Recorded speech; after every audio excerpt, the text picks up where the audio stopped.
Good morning, kiddos. Today we're going to be talking about 2.4b algebraic reasoning, okay? So yesterday we talked about all the algebraic properties to help us with proofs. Today we're going to add in 3 more and then go over some more proofs. So we're going to make a chart here with 4 columns.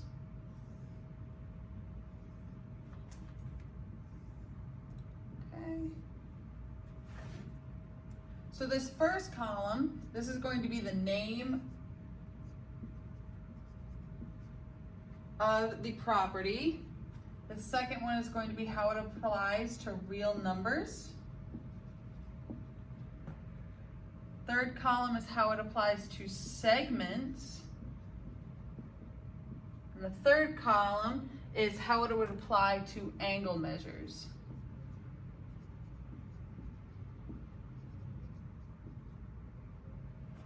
Okay, so the first one, it is called the reflexive property. The reflexive property.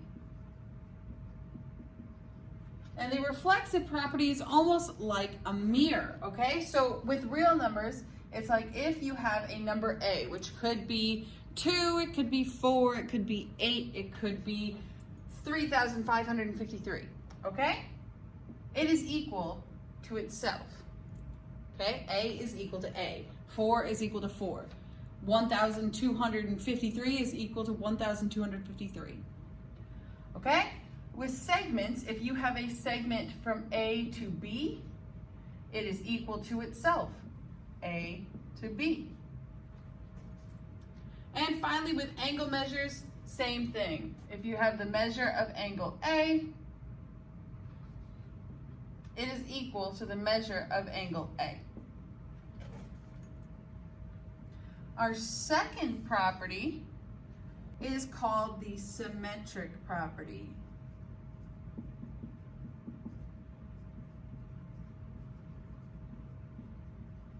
The symmetric property, as it applies to real numbers, is if A is equal to B, okay? So A is 3, B must also be 3. Then B is equal to A. So they just flipped. Okay? So if A is equal to B, then B is equal to A. Okay? With segment lengths, if AB is equal to CD, then CD is equal to AB. Again, we're just flipping it. That's what symmetric property is. And then finally, with angle measurements, if the measure of angle A is equal to the measure of angle B, then the measure of angle B is equal to the measure of angle A. Okay, so we just flipped them. Our third and final property is the transitive property.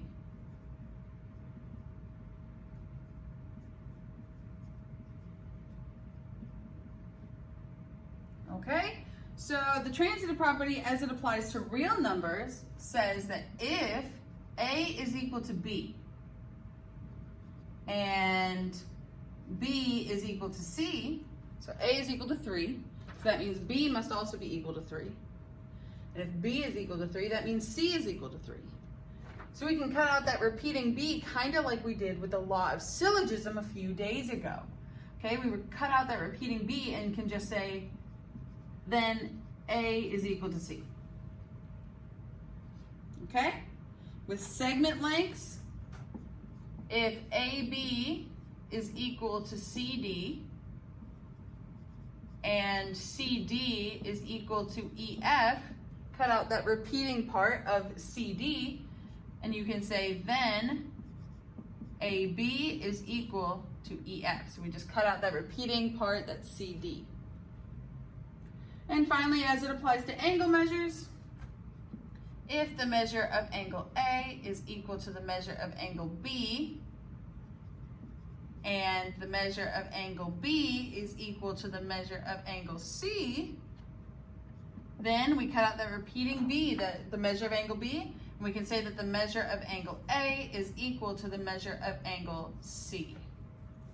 Okay, so let's look at some examples and see which property it's going to fall in. Okay, so number one, it says the measure of angle DEF is equal to the measure of angle DEF. Okay, so we just wrote that it's equal to itself.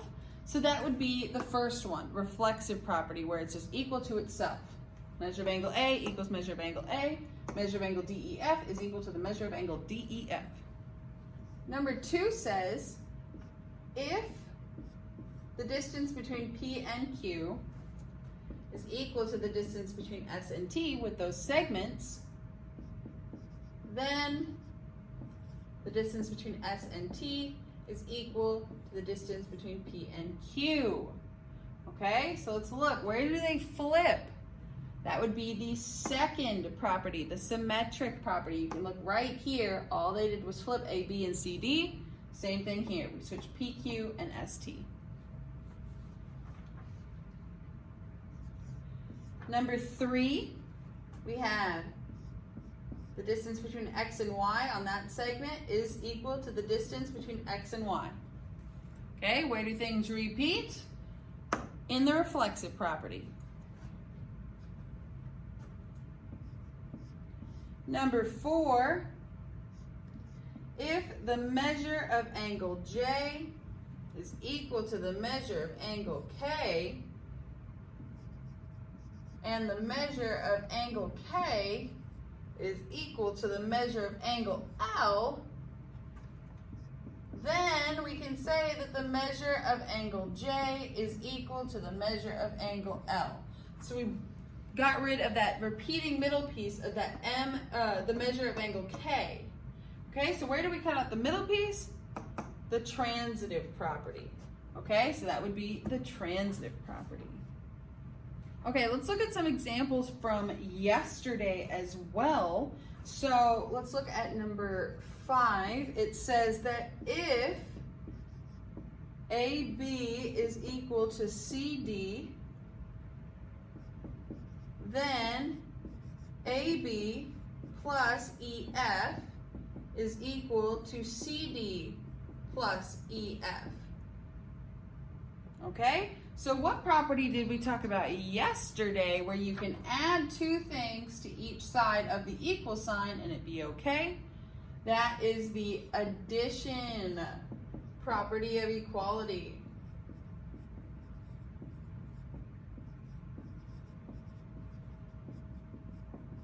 Again, you could abbreviate this, but I want to see an abbreviation for property of equality. I don't just want add, I don't just want add property, I want the addition property of equality.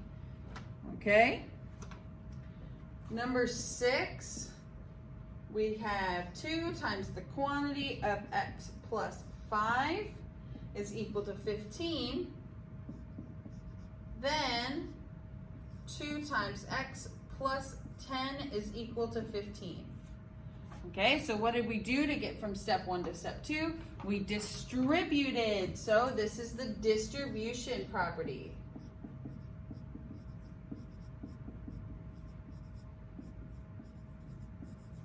And finally, let's do number 7.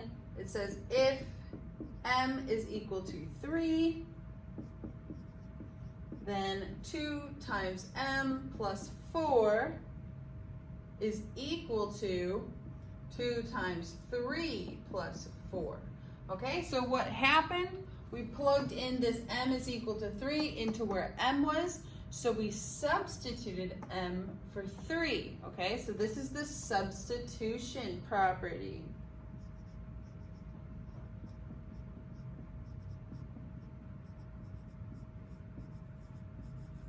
Okay, now our examples are going to tell us what property they want us to use, and then we're going to have to implement the property ourselves. Okay, so number 1 is telling us to use the substitution property of equality. And it says that if AB is equal to 20,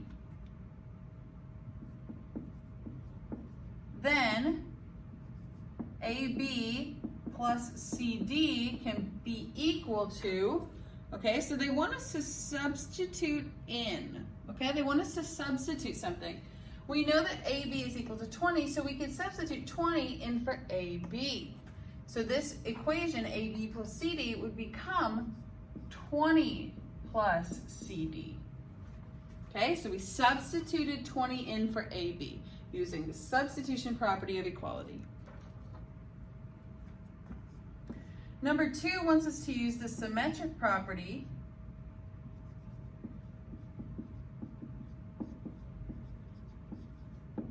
And it tells us that the measure of angle 1 is equal to the measure of angle 2. Remember, the symmetric property just wants us to flip it around. So if the measure of angle 1 is equal to the measure of angle 2, then the measure of angle 2 is equal to the measure of angle 1. All we did was flip the two things around.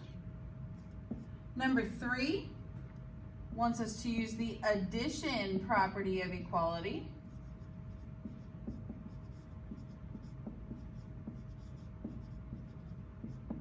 Okay? And remember, the addition property of equality has two things set equal to each other, and then you can add the same thing to both sides of the equal sign. So this one says, if AB is equal to CD, then AB plus EF is equal to, and then there's a blank for us to fill in. So AB is equal to CD, and it looks like we added EF to AB, so using the addition property of equality, we can add EF to the other side of the equation, CD. So we have CD plus EF. Number 4 wants us to use the multiplication property of equality. Okay, and it says if AB is equal to CD, then 5 times AB is equal to what? Okay, so the multiplication property of equality has two things set equal to each other, and it says that we can multiply it by the same thing on each side of the equal sign. So we already multiplied 5 by AB, so now we want to multiply 5 by the other side of the equation, CD. 5 times CD. Number 5 wants us to use the reflexive property. Remember, the reflexive property is just writing it over again. And it says that the measure of angle ABC is equal to the measure of angle ABC. We're just writing this over because it's the reflexive property. Number 6 wants us to use the transitive property.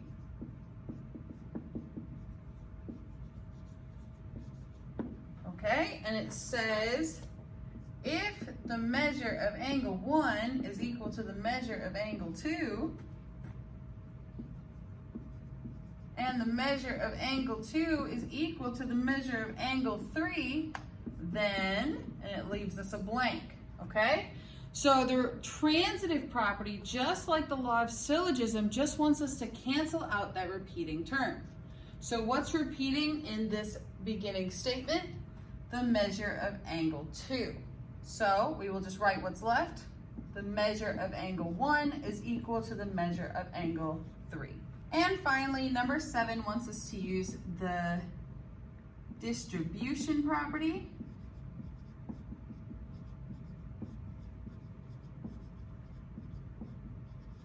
And it says, if 5 times the quantity of x plus 8 is equal to 2, then, okay, it leaves a blank for us, so it wants us to distribute, okay? So we are going to distribute over this addition. 5 times our first term, x, will give us 5x. 5 times our second term of positive 8, positive 5 times a positive 8 gives us a positive 40, and that is still equal to 2. Okay, so now we're going to go ahead and do a proof. Okay, so I have our three columns, our statement, our explanation, and our reasons. Okay, and our prompt. This was given in the problem. It says angle 1 and angle 2 are both supplementary to angle 3. Show the measure of angle 1 is equal to the measure of angle 2. Okay, so I want to draw a quick picture real fast just to see what we're looking at, okay? So let's say that we have a pair of intersecting lines, and I'll erase this in a second when we need to write down our statements. Okay, we have a pair of intersecting lines, and we'll put angle 3 right here. Okay, supplementary angles need to form a straight line because they need to form 180 degrees. So let's put angle 1 right here and angle 2 over here. That way, angle 1 and angle 3 form a supplementary angle when they form this line. And then angle 3 and angle 2 form a supplementary angle when we're looking at this line. Okay? So we want to show that the measure of angle 1 is equal to measure of angle 2, but we already know it is because these are vertical angles. Angle 1 and angle 2 are vertical angles, and that means that they are equal. But we're going to prove it in a proof and show all of our steps. So in this example, our statements are all given to us, okay? We just have to find the explanation and the reason for them. So our first statement says that the measure of angle 1 plus the measure of angle 3 is equal to 180 degrees. The second statement says that the measure of angle 2 plus the measure of angle 3 is equal to 180 degrees. Our third statement says that the measure of angle 1 plus the measure of angle 3 is equal to the measure of angle 2 plus the measure of angle 3. And finally, our fourth statement says that the measure of angle 1 is equal to the measure of angle 2. Okay, so in the problem, our statements are already all filled out for us. The explanation and the reason, or the property. Let's look at our first explanation. Why did we write this down? Why did we write down the measure of angle 1 plus the measure of angle 3 is equal to 180 degrees? It's the definition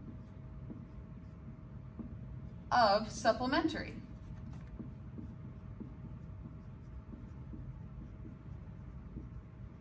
So the problem said that angle 1 and angle 3 are supplementary. So we can say that when we add them together, we get 180 because that's the definition of supplementary angles. And what was the reason? What gave us the right to write that down? Remember, our first reasoning is always given. This was given to us in the problem. Okay? Explanation number 2. Why did we go from the measure of angle 1 plus the measure of angle 3 is equal to 180 to the measure of angle 2 plus the measure of angle 3 is equal to 180? Where does it say that we can just flip these? Where does it say that we can plug one thing in for the other? Okay? We substituted. We substituted in angle 2 for angle 1. Angle 2 took angle 1's place. Do we have a property for substitution? We sure do. We have the substitution property.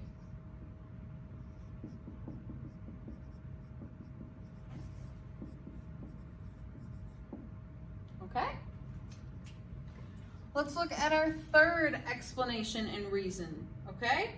So we went from the measure of angle 2 plus the measure of angle 3 is equal to 180 to the measure of angle 1 plus the measure of angle 3 equals the measure of angle 2 is plus the measure of angle 3.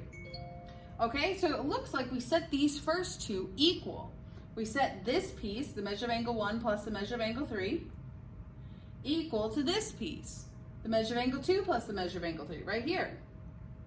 Okay, because they both equaled 180, so we can set the beginning halves together. Okay, so we set the two equal.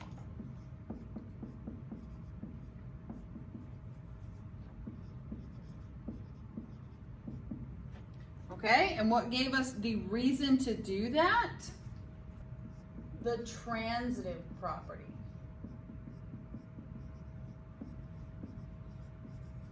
We cut out this repeating step where they both said that they were equal to 180, and we just set them equal to each other. So since we crossed out that repeating piece, this is the transitive property.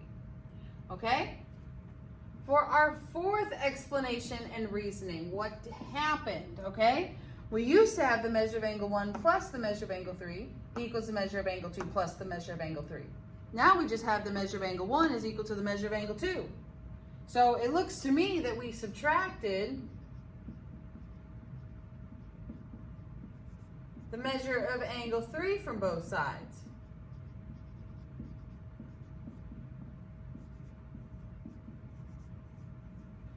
Okay? And do we have a property that lets us subtract something from each side of an equation and they still be equal? We do. It's the subtraction property of equality.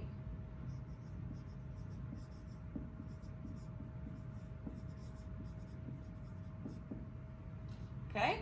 The way I filled out this proof is not the only correct way to fill out this proof. Okay? This is just one of an infinite number of possibilities on how to fill this out.